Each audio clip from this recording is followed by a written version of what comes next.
Om Shri Ram, Jai Ram, Jai Jai Ram. Hari Om to everybody. Pranam, pranam, pranam. Pranam, pranam.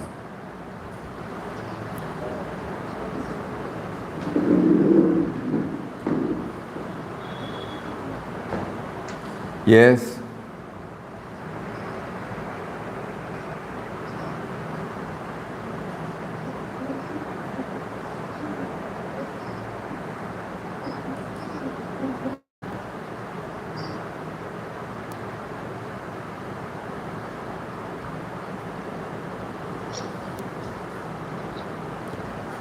Again, one email has come. Even if a person is without a name, won't he feel the doership?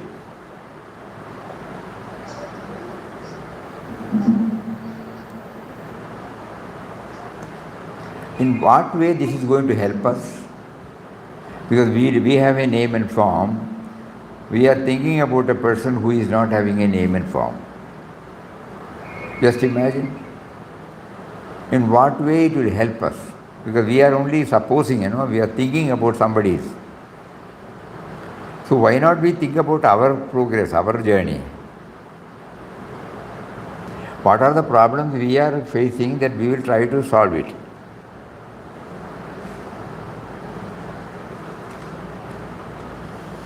Even the very look at another person gives us that we are seeing the person as body. How to bring and see the divine presence in him other than seeing his virtues? It is not possible unless we go to the source of ours and realize that we are not what we assume ourselves to be, we will not be able to see it in others. It is not the knowledge that makes us to see others. It is the experience of our inner content.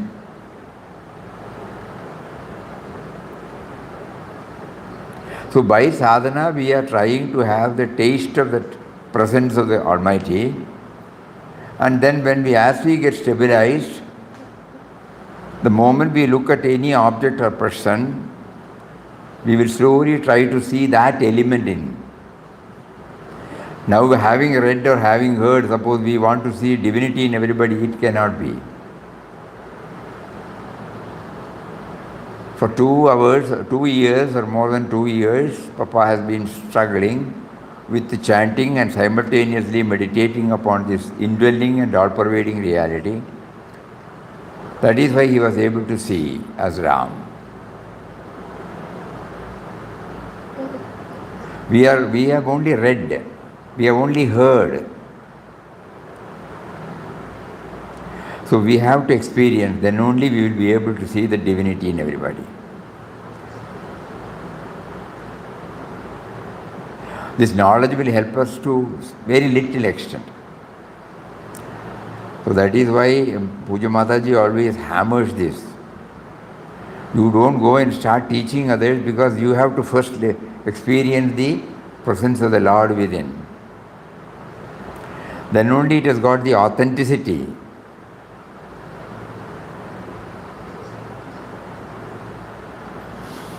So each sadhaka has to chalk out a way by which he or she can proceed towards what? Proceed towards what?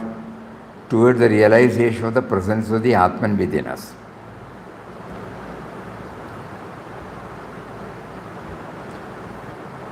Second question, concern for others. Is it just feeling sympathize for the state? But by feeling sorry, we can be useful. Can you explain more? Care and concern for others is another, what do you call it? Another synonym of our experiencing this presence of God. We don't see the otherness in them. Now on certain occasions we all do that. In front of us, if somebody is likely to slip or fall, or if we see some water or something there and somebody is coming without looking down, you will immediately warn, be careful, you will slip. it automatically is it's not because of any thought product. So purity of the mind will definitely express itself in the form of concern for others. These are all some indications. Me to we. Me to me will only bother about mine. Me to we will definitely bother about the concern for others. Ultimately, now we are all doing it. We may be doing it at certain occasions. That stage we have all reached.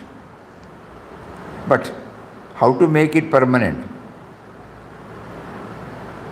At particular moment, we have become one. That is why we immediately rush up to him. And immediately after that, we become separate. So that means we have not identified the common denominator, common factor in us. So our Ram Nam chanting, our Swadhyaya, our everything should ultimately lead us to feel the presence of Atman within us, God within us. There is no shortcut.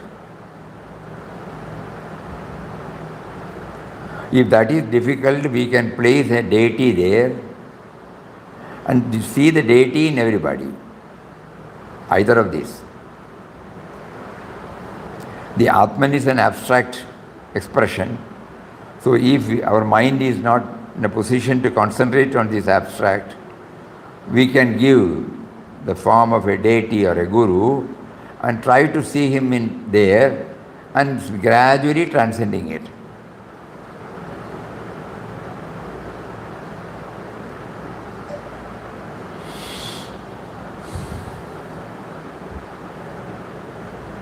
Papa was concentrating on the Nirguna Nirakara aspect. He could do it. We may not be able to do that straight away.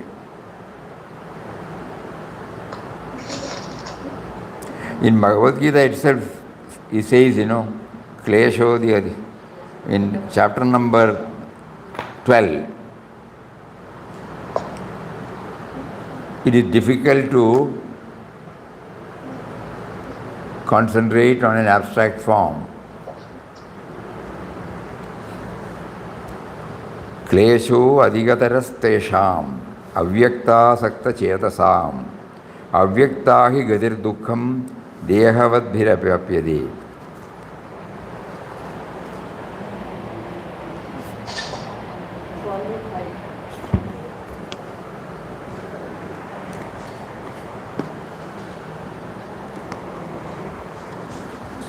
Sloka number 5.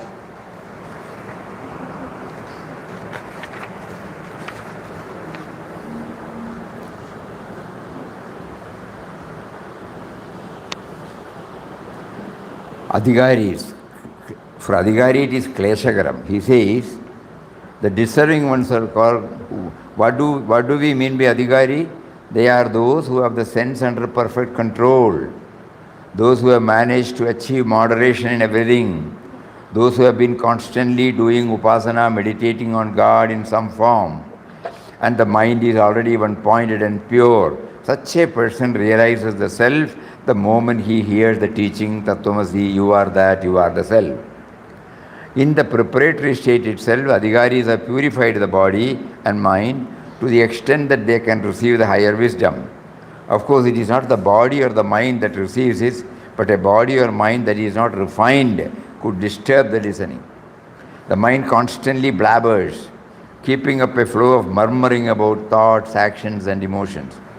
You have done that, you have to do this, you have to do this, you have that urge. When all these clamors are quietened, the seeker easily recognizes the self-effulgent reality within. As long as there is this body identification, as long as we consider ourselves the body, ignorance is present. It indicates that one has not yet heard the teaching that could give an insight, I am not the body. What kind of meditation is possible in such a state? Nowadays, lots of people claim that they practice meditation. That is more likely mental torpor and not real meditation. Real meditation is that which is backed by the knowledge of the self, Atman. At least there must be the basic knowledge that we are not the body. Without even this level of understanding, how can one enter the portal of truth? We will not attain it by merely getting attached to the concept of the unmanifest Avyaktam.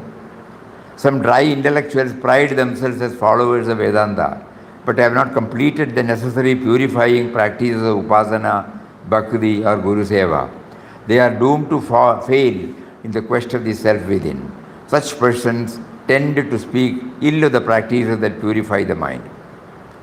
So they are avyaktasakta chetasa. They are simply enamored about the unmanifest, about which they are clueless. For them, surely, it is immensely difficult. Klesho.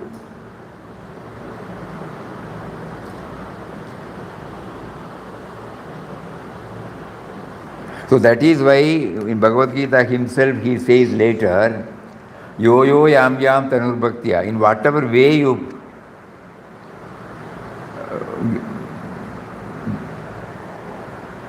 approach me, I will come to you in that form.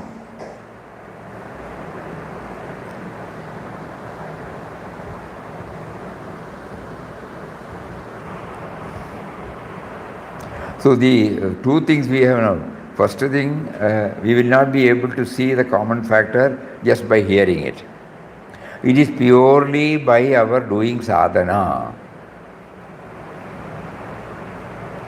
Keeping, always hammering this, I am not what I assume myself to be. He is there in me. Okay, instead of telling I am that, we can say He is there in me. Without Him, I don't exist. So I should realize His presence and then come back and lead as an individual. If this is when the moment we realize we have been promised that this common factor has been experienced by us. The common factor that is in us and everybody is experienced by us. Then only we will be able to see them as the forms of divinity. Until such time, we know they are, we know we are, but it is still at the knowledge level. Initially, it will be at this knowledge level. The Guru says, you are not what you assume yourself to be.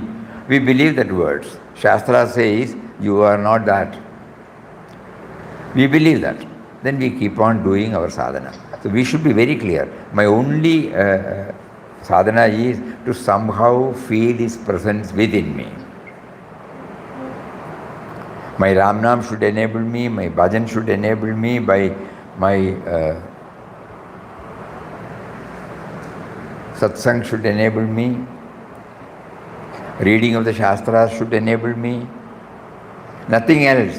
Puja should enable me, my visit to temple should enable me, my working as a householder should help me, my work as a professional man, my work as a social being, all these things should help me to feel the presence. Comprehensive spirituality.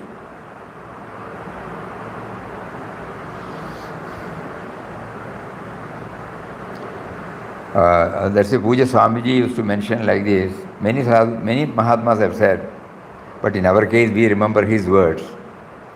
There should be no separation between our sadhana and daily life. Everything that we do is a sadhana to realize Him. Including when we are now talking. That means we are not defining sadhana to a particular form of activity. Every thought, every word, every deed that comes out of me, it should be a sadhana. That means God-oriented. We have not reached that stage, but we keep on trying. This alone will purify our outer actions.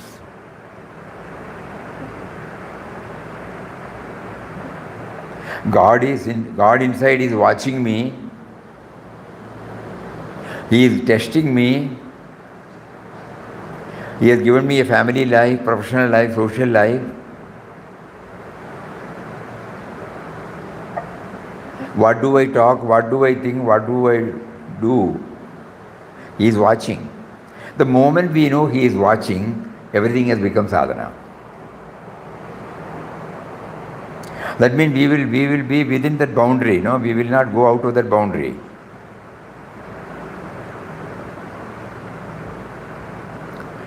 When water is scattered, going in a scattered way, when we make a canal, it is bound by the two sides. Water will not go anywhere. Similarly, in all our activities, suppose we develop this attitude, this could be one of the methods. One of the methods of transforming all our actions as into sadhana is to feel that he is watching from within. So immediately, suppose we slip or we forget, we immediately look at him, sorry.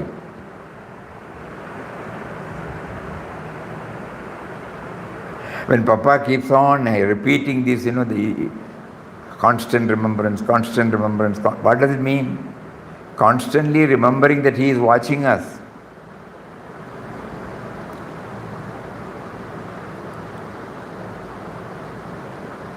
So only by this method of remembering him, we have been told that we will be able to see the common factor in everybody. Because he or she is not confined to this body.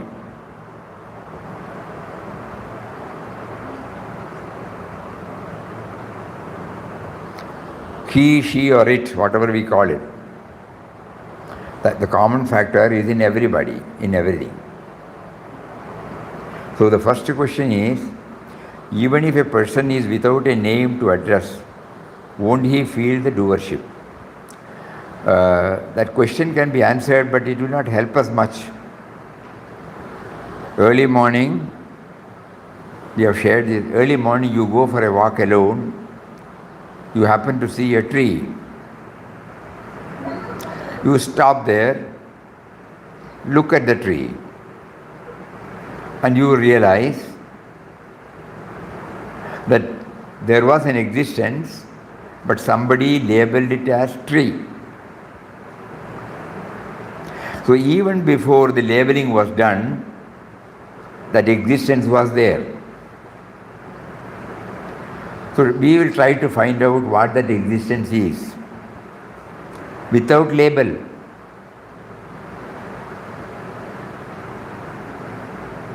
What happens then? Each one let us experience.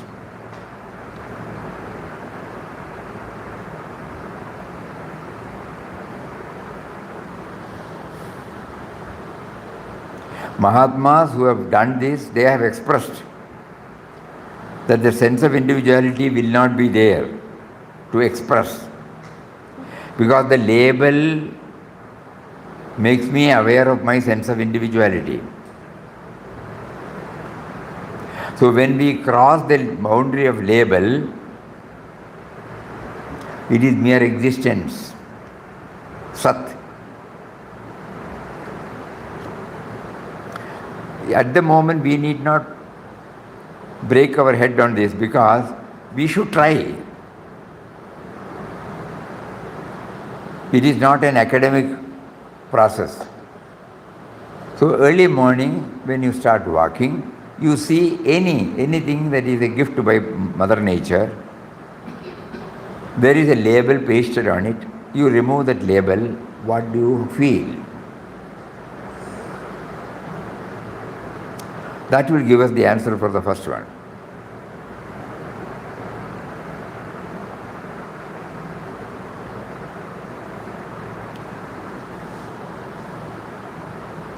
Whether we will feel the doership or not. Even the very look at another person gives us that we are seeing the person as body. How to bring and see the divine presence in him other than seeing his virtues? There is no shortcut. That is why Papa emphatically emphasizes that we should go to the source of our and the world. Because that is the common denominator, common factor. When he says Bijam Mam Sarva Bhutanam, it covers everything. I am the eternal seed of everything. We can stop all our reading to concentrate on this, to somehow realize this. We have only read from the sloka. We have understood or assimilated the theme little, but we have not experienced. So we have to try this. The moment we try this, the common factor is realized. From the words of Papa and other Mahatmas, we learn that the moment we experience the presence of Him in us, we will be able to feel the presence of Him everywhere. Until such time, it is only a knowledge, not an experience.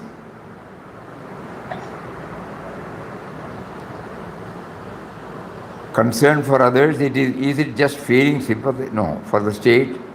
But by feeling sorry, can we really be useful to Him? All these things are at the intellectual level. When you are actually on the spot, how do you react?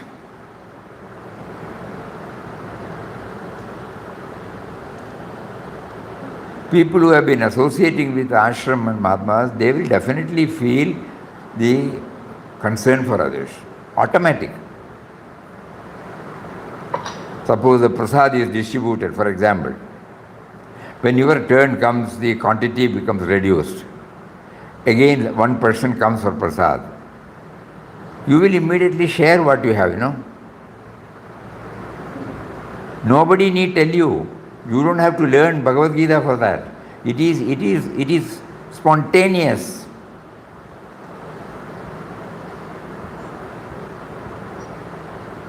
You feel for others. I feel happy when I get prasad. So even if he is late, he should not feel unhappy. When you are traveling in the bus, you find somebody is finding it difficult to walk, to stand. Immediately you get up and offer him the seat. These are all spontaneous. If you are weak, probably you may not get up. Suppose a lady in the advanced pregnancy stage, when she comes and you are sitting, nobody need to give you any lecture. You will automatically get up. You would have seen many such incidents.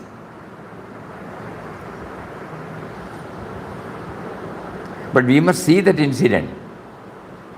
God is facilitating us to see that incident, that it becomes a spontaneous reaction from you, not out of knowledge.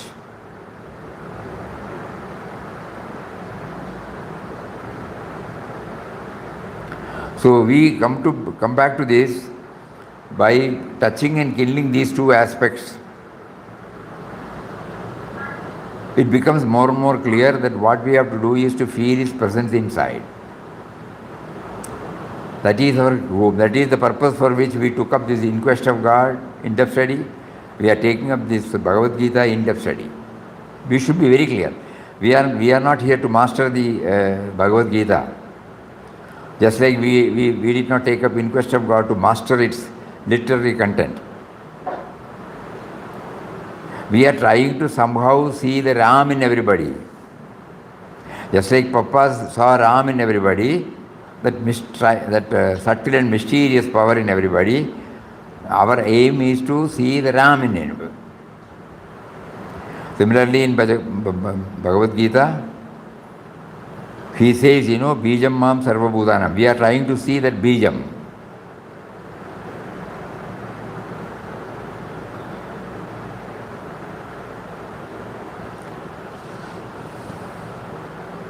Is it becoming clear? Very, very clear, Swami. Very, very clear. Yeah. Very, very clear.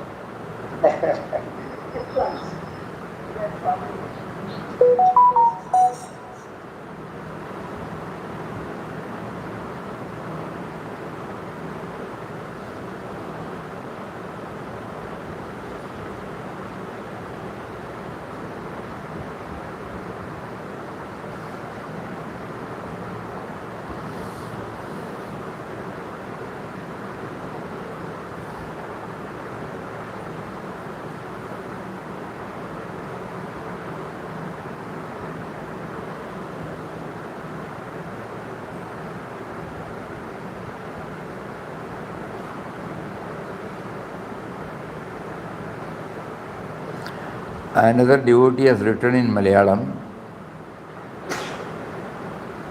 In Quest of God, in chapter number 6, when Papa was lying down, the Sadhu Ram touched his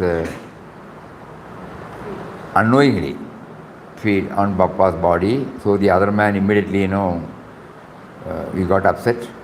But Papa said, he is also a form of God. Just now we have discussed, So he was able to see the common factor. We were not able to see the common factor, we were only seeing him as a separate one. This is the difference. To Papa it is all right, because he has reached the stage where the source has been identified.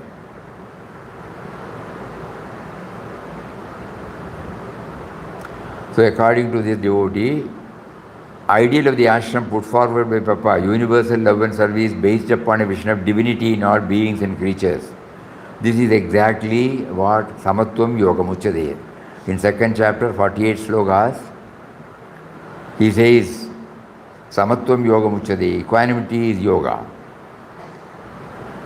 That means if you are in a position to feel the presence of him, after we experience the presence of him, we will be able to see the presence of him in everywhere. And that is this samatvam. Then only we will be able to have this samatvam. And IQG chapter 29 in jungle in Narahari Mandir. So that according to him, in chapter number 5, 18, Vidya Vinaya Sampanne Brahmane Gavihastini Shunichaiva Shubhageja Pandita Samadarshina. That is in everybody, whether it's a dog or a cow or an elephant or a Brahmin or a Chandal, one will be able to have the equal vision. How that equal vision come?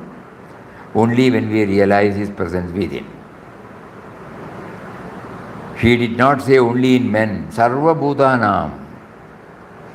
In all creation, for all creations, I am the. There is one more sloka, Sarva Charajara. What is that? Forgotten.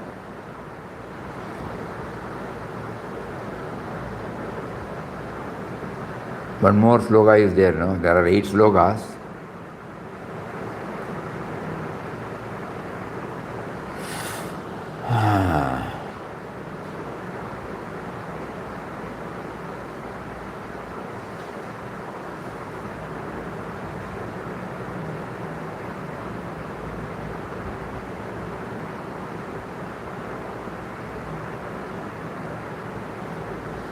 Yachavi sarvabhutanam bijam tataham arjuna na tadasti vina yasyad maya bhudam characharam.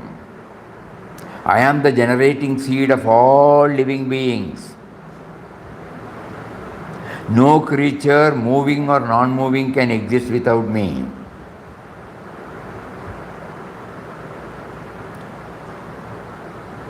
So Vidya, Vinaya Sampanne, Brahmane, all these things, if we have to understand, we should somehow try to understand the source of ours and then the world.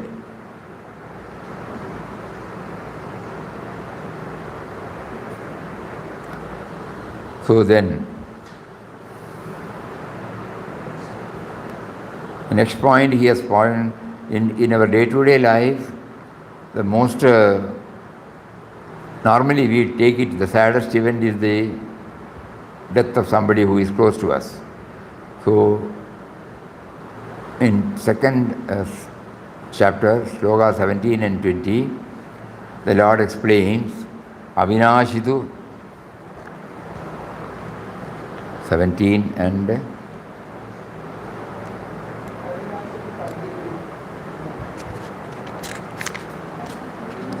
Avinashitu tadvidhi yena sarvamidam tadam vinasham avyavastyasya na kaschit kartrum arhati. That means if we try to identify the source of that, which is deathless and which is in me. And the next one is Andavanta ime deha nitya syokta sharirinaha anashino aprameyasya tasmat udyasva bharata.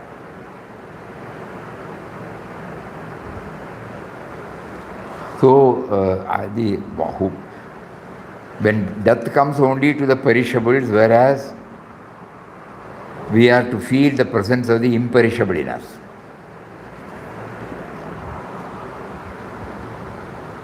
Najayade mriyade va kadajine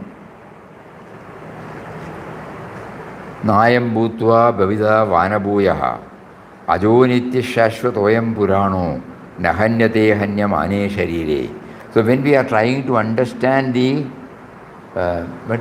we are trying to feel the presence of the Almighty within us, these are all the attributes. This does not undergo birth, death. It is Nityan, Shashwatan, Puranan. Even when the body is slain, nothing happens to that. So this is what he has written. That means the more and more we get clarity of the attributes of the indwelling reality, it might help us. What is perishable, what is imperishable, if we keep on knowing it, probably that will lead us to the imperishable. And if we are unable to do that, again in 27, chapter number 27 in second chapter, he says, Jadasya hi dhruvo mrityur, dhruvam janma mritasya cha, tasmad aparihararte natvam shochitum arhasi. Whatever is born, it will die. Even if we understand that, we will also not bother about death. Wherever there is a birth, there should be a death. Whether it is today or tomorrow, that is the only difference. So he says, when you know that, everybody, the other day we were reading our Haridas Giri Swami's, he says, my grandfather, I know my grandfathers have gone, grandparents have gone, my father has gone, mother has gone, so one day I will also go. And when they go, they could take nobody, nothing with them. So when I go, I will also not be able to take anything with me, nobody will come to me. So Krishna, at the time of death, you are the only one which is, so you should come to me and take me. Extend your hand of support and take me. Like that in so many ways, Then he has quoted one more sloka, 28. Avyaktadini bhutani vyaktamadhyani bharata avyakta nidhananyeva tatraka paridevana. So you see, to be those who don't believe in any purvajanmas, it has come from somewhere. We don't know where it has come from. And when we die, we don't know where we go. And in between, we find it is Vyaktam.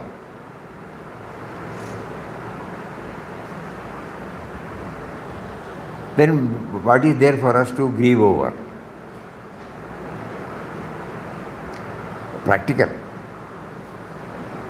Anyway, coming back to our original point, that today's all these in the form of various doubts, in the form of various observations, the Lord is making us to concentrate upon this particular aspect, that ours is to realize His presence within and then without. First within and then without. All our sadhana should zero to this. We should be very, very clear about this. That is why he is prompting through so many of the devotees' mind to bring out this.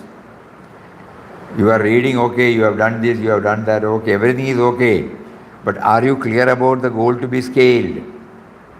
What is the goal to be scaled? Feeling the presence of Him who is within us, who is making us to feel that we are, the existence, the feeling of being, accepting that we try to understand everything. That is the Maya. Accepting this, the feeling of being, Nobody need to tell us that I am there, that we know that beingness. But accepting this, we are trying to master everything. It is only there is an experience there.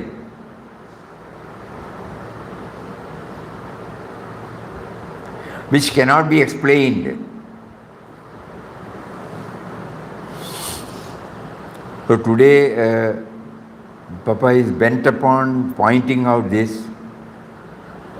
All our sadhyas, Ramnam, Bhajan, Satsang, everything should ultimately enable us to realize His presence within. He is there already, we have not realized His presence. He is there already in the form of beingness. He is there already in the form of awareness. But accepting that, we are trying to master everything. So He is now slowly turning our direction toward this. Because if that beingness is not there, I am not there. The sense of individuality exists only because of that sense of beingness. But the sense of individuality unknowingly does not look at that side and concentrate on everything other than this. Even under the banner of spirituality or spiritual discipline. But today he is making it very, very clear through all these doubts. He is there now and here. So now we pray to Him. We are absolutely clear about this. Clear in understanding. Now why don't you make us the experience of your beingness within us? This intense prayer, intense yearning, intense aspiration is what is highlighted through so many observation, through many slokas. Today he made us to dwell upon.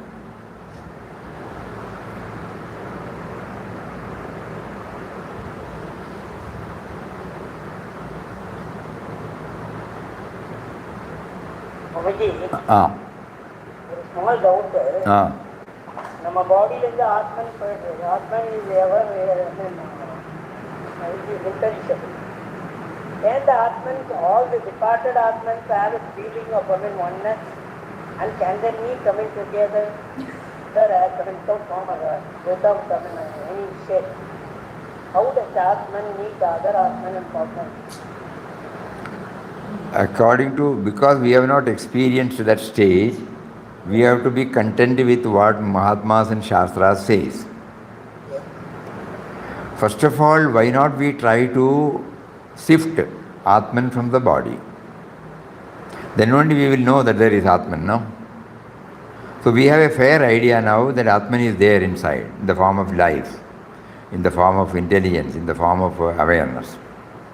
So when the body drops, we have been told that the life is given by God, the body, mind, intellect is given by according to our karma.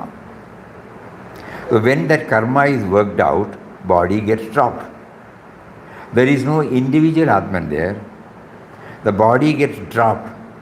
Just like in a space, we construct different rooms, different buildings, but the space is never cut. So when we demolish a building, or when a building gets some earthquake or something comes, then actually the space does not get affected. So there is no drawing room space and kitchen space and my portico space and others portico space, others kitchen space, there is nothing like that. Only the body, mind, intellect is the one which is separate, and it gets dropped as soon as the karmic wrangle finishes its job. Again then again Shastra says that if our mind does not become pure, if we carry again vasanas, again the life force finds a suitable yoni and then places itself there, just like how we were born now. I was there in the form of a seed in my mother's womb. That seed belongs to God, Bijam Mam Sarva Bhutanam, and my body, mind, intellect, which got developed after a few days or months, it is according to the specification given based upon my previous karma. Then I develop it, I function as an individual. When the karmic circle is over, body gets dropped. Again the Atman remains same. Again I get into another one. Again I build a house in the open ground. Again I stay for some time. Again it gets demolished. This is comparable only when the form is there. When it is there. There is no form, and the Atman has no form. So when, for the sake of identifying the individual, the Brahman means all pervading, Atman is indwelling. So in order to enable us to understand this, they have put these two words, Atman and Brahman, that's all. So we try to bring this space in our mind so that it becomes very clear to us. In ashram there were so many old buildings. Old buildings had to be demolished and new buildings came up. So that means the space remained the same. After its use, after it became old, it gets demolished, modified. So similarly, he is all pervading everywhere. He doesn't become limited because he is in some body. So the body, mind, intellect, after its course dictated by the previous karma, when it is over, it gets dropped. When we view it like this, there is no question of this Atman and that Atman. That's the point. Cognition of Atman with other Atman. So that is why we have been asked to try for this vasana kshaya. When we are totally free from vasanas, desires, attractions, aversions, when we are free from all these dvandhas, pairs of opposites, there is no need for getting into this embodied self. That is, then we become one with the cosmic reality. This is what we have been told. So this much is enough for us. So our this thing is, we are trying to purify our mind, trying to get rid of the vasanas. So desires, cravings, ambitions, vasanas, fixed notions, rights and wrongs, likes and dislikes, preferences, priorities. These are all some of the things that make our mind impure. So when we get rid of this, there is no need for taking another path. This is what the Shastras say. So now having got a birth now, our job is now to purify this equipment, instrument, then hand it over to him with a prayer, I don't want any more. Because a stage will come, there is a sloga there, Mamupetya Punarjanmam Dukkhalayam Ashashvatam. Because I have realized that this life is ashashvatam and dukkhalayam. So, enough is enough. That stage will come. For that, I should be free, totally free from all vasanas, all desires. What is the name of the number of this sloka? You remember? Mamu Vetya Vivanatjanmam? Huh? Huh? Google, if you put, it will come. Mamu Vetya Vivanatjanmam Dukkhalayam Ashashvatam. Seventh.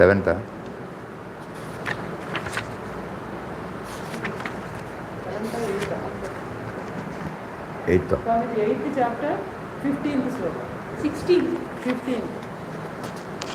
Mamuvetya punarjanmam dukkhalayam ashashvatam napnuvanti mahatmanam samsiddhim paramam gataha. Having attained me, the great souls are no longer subject to rebirth in the impermanent abode of miseries, for they have attained the highest perfection. Ipo clear arada? Mama? Amam. 8th chapter, 15th sloka.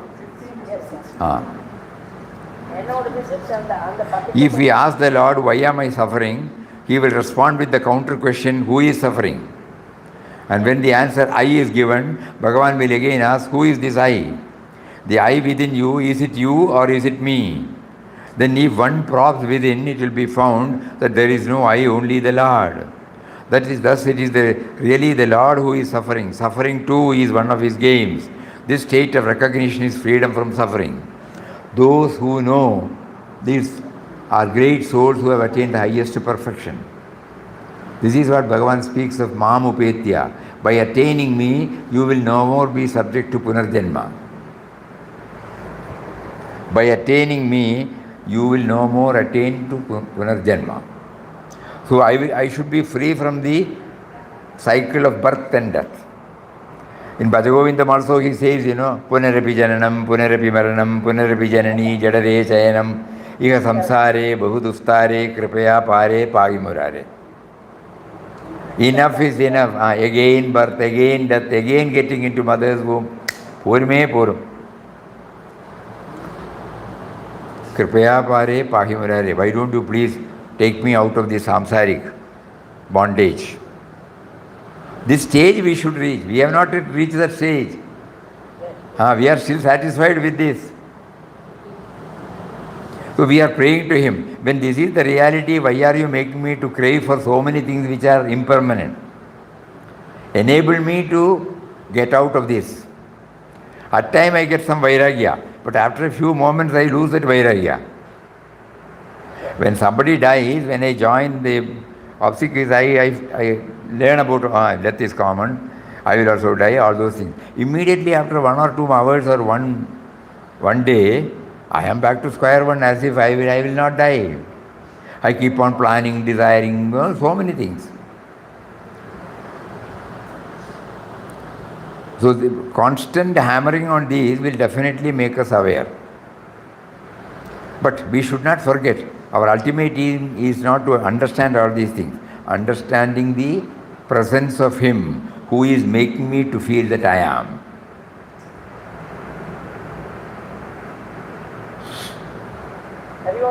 Hari Om.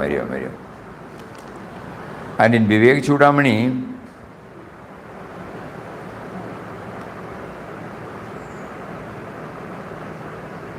the repetition will be there, Vivek Chudamani, often.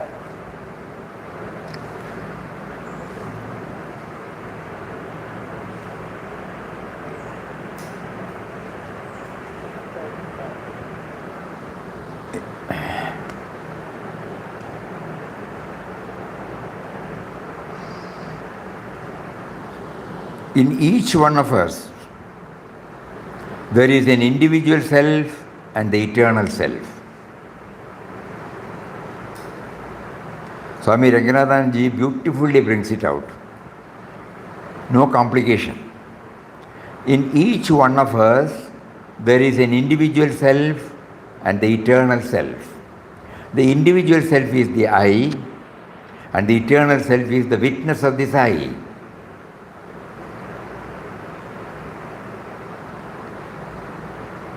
I know that I am talking. I know that I am hearing. Two eyes are there, na? I know that I am eating. I know that I am seeing. I know that I am hearing. So there is a two I. The individual self is the I, and the eternal self is the witness of this I. When we use the word I, our finger points towards our body. Actually, it implies a profound reality hidden inside our psychophysical system. In the absolute sense, it refers to the reality that witnesses the I. That is the eternal self. But in our deluded state, I is understood as the individual self. So this pronoun I has a profound meaning.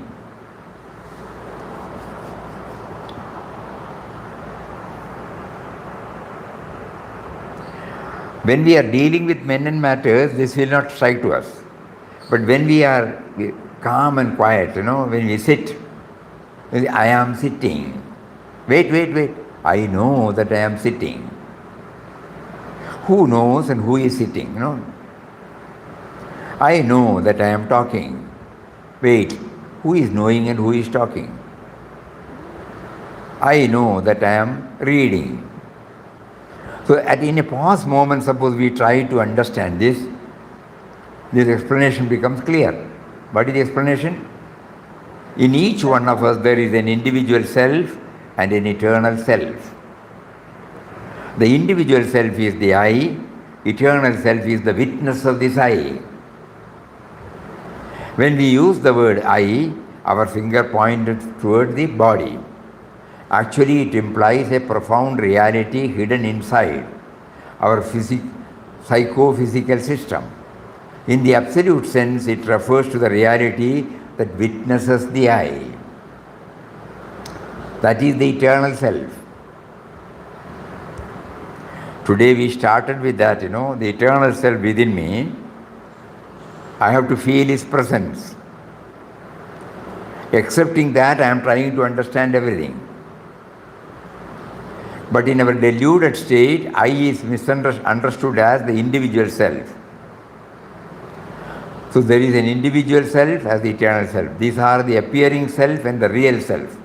There is the I, there is one who witnesses the I.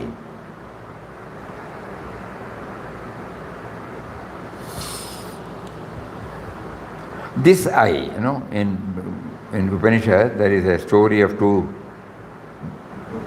birds, So here he says, the I is in mundane affairs, that is this self, this individual self, eating sweet and bitter fruits. Every time it receives a severe blow, it looks up at the one who is witnessing in silent majesty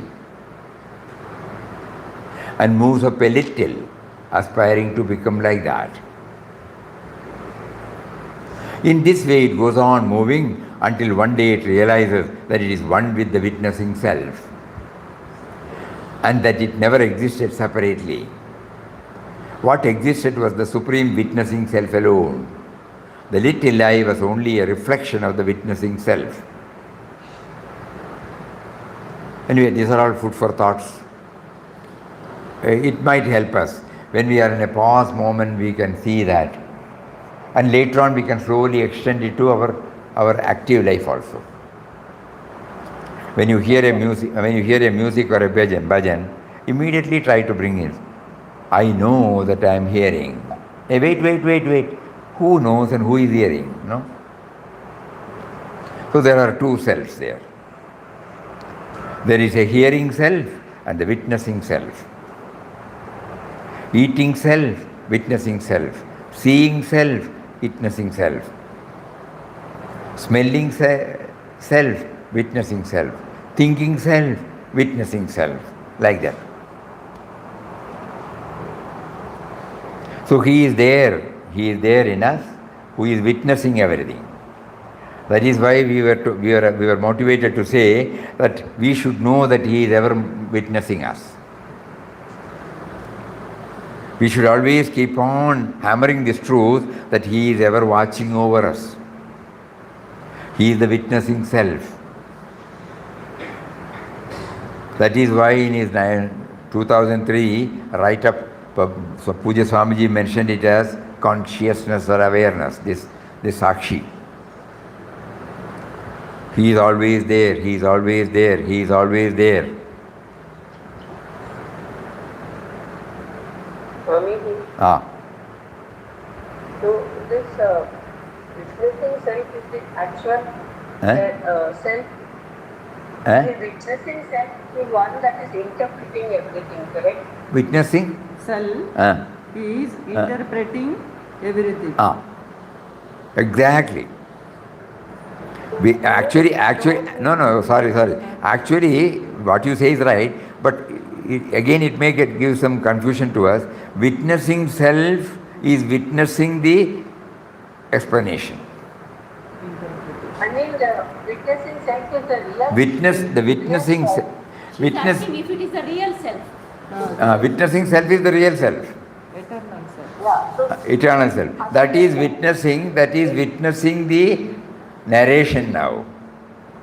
correct. And if it is not there, I will not be able to Correct. understand. Exactly. You are right. I don't recognize Him, only in His presence I am there. The two birds, This is the relative self, the present self. But He is there, witnessing self. So in Vivek Chudamani it is beautifully brought out. So God is there. You can put God, suppose we are used to certain forms, but He is the witnessing one. So we feel now, having made us to go through these thoughts, we will try to develop an abhyasa, that means even while chanting, He is witnessing. That is why Papa said in dhyana, we take to mental chanting and slowly the witness consciousness emerges. And that witness consciousness is the realization of the Atman. Yes.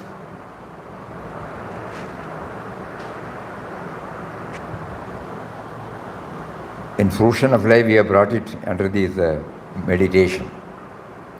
You take to mental chanting, and then a stage comes when all other thoughts get settled, only the chanting goes on, then slowly we become aware of the witness consciousness.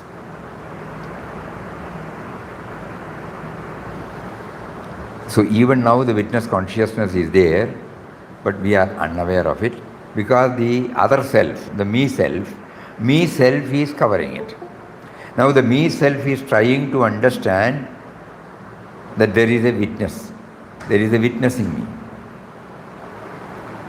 I is the me self, and this I is, the other one is the witnessing self. That is why in all our shloka, Sarvadi Sakshi Bhudam, Brahmanandam Paramasugadam Kevalam Jnanamurtim Dandvatitam Gaganasadrisham Tattvamasya Laksham Ekam Nityam Vyamalachalam Sarvadi Sakshi Bhudam Bhavatitam Trigunarahidam Sadgurum Tam Namami. Sakshi. Swamiji, while chanting at the lip level, while chanting at Lip level. it then stops, but chanting goes on. Chanting goes on, mind is also From where I don't know, but then chanting goes on. Let us try, when the chanting is going on, knowingly chant. We try to hear our own chanting. That could be the only method by which this witness consciousness presence of the witness consciousness can be felt. Otherwise, the mind will keep on going and will not concentrate on the witness conscious. So if we have to become conscious of the witness consciousness, we concentrate on one thought, that is Nama chanting, to the exclusion of all other thoughts, and then suddenly, without any effort, we become aware of the witness consciousness.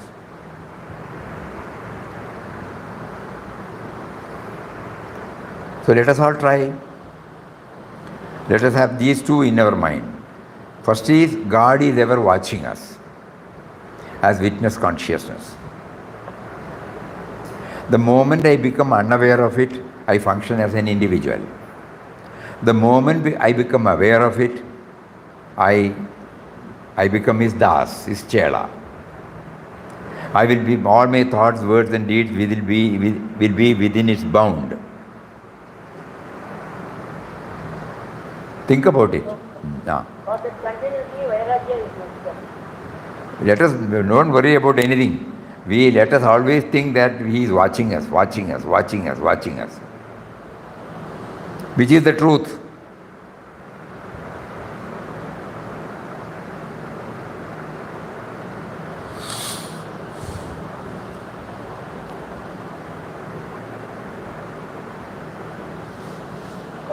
So if Lord Krishna is our deity, Krishna is watching us.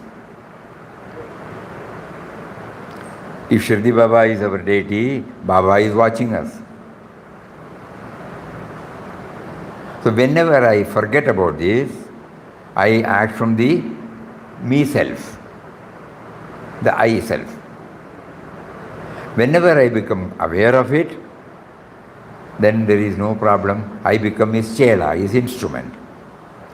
For all practical purposes, I am acting, I am thinking, I am talking, but I know that he is making me to do it. That is why Papa gives a lot of importance for this bhakti attitude, where the bhakta and the Bhagavan, no? The witness consciousness is the Bhagavan, and me is the bhakta. So let us try this method. From small, whenever we are busy, we may not be, our mind is not used to it. So whenever we are free, whenever we are having past moments, whenever and wherever it is convenient, we will try this method. Becoming aware of the witness consciousness. Bhagavan. Okay. Acha, tomorrow is the last day. Day after tomorrow we will be leaving ashram. For nearly 1.5 months it takes. We go to Bombay on 20th, stay there for 3 days. On 24th, Papa willing, we may go to London, stay there for a week, and from there we go to US throughout the month of June. Papa has prompted so many devotees to organize programs in 6 or 7 places. So after that again we come back to London, stay there for a week, and then to reach back here by the 16th of July. So we all pray and we all request you to pray for the successful conduct of this yatra God has given us. Swamiji, who is coming with you, Swamiji? Sundar, you know, Pune Sundar. Pune. He was in US till 2001 or 2. Then he came back and joined VSET. And then afterwards, now he is leading a Grihastha life in Pune. So he is accompanying us. Nice, Swamiji. He will handle very nice. He handles things nicely. He handles everything. He handles everything. Even satsang, you know, he will be handling it. So this is a rough plan. So we all pray for blessings of you all. Okay then. Hari Om. So tomorrow also we will have one session. Hari Om. Om Shri Ram Jai Ram Jai Jai Ram Om Shri Ram Jai Ram Jai Jai Ram Om.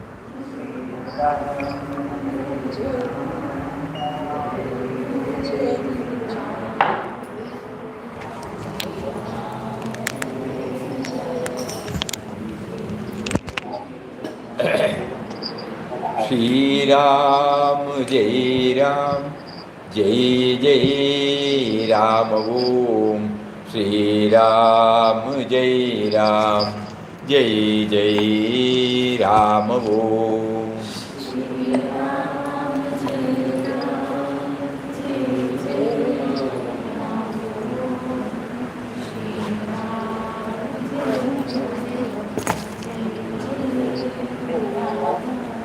Shri Ram Jai Ram Jai Jai Ram Om. Shri Ram Jai Ram Jai Jai Ram Om. Shri Ram Jai Ram Jai Jai Ram Om.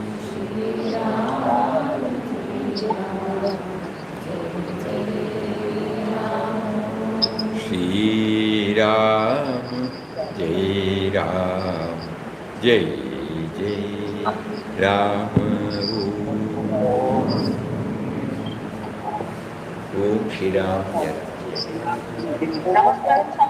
Pranam, pranam, pranam.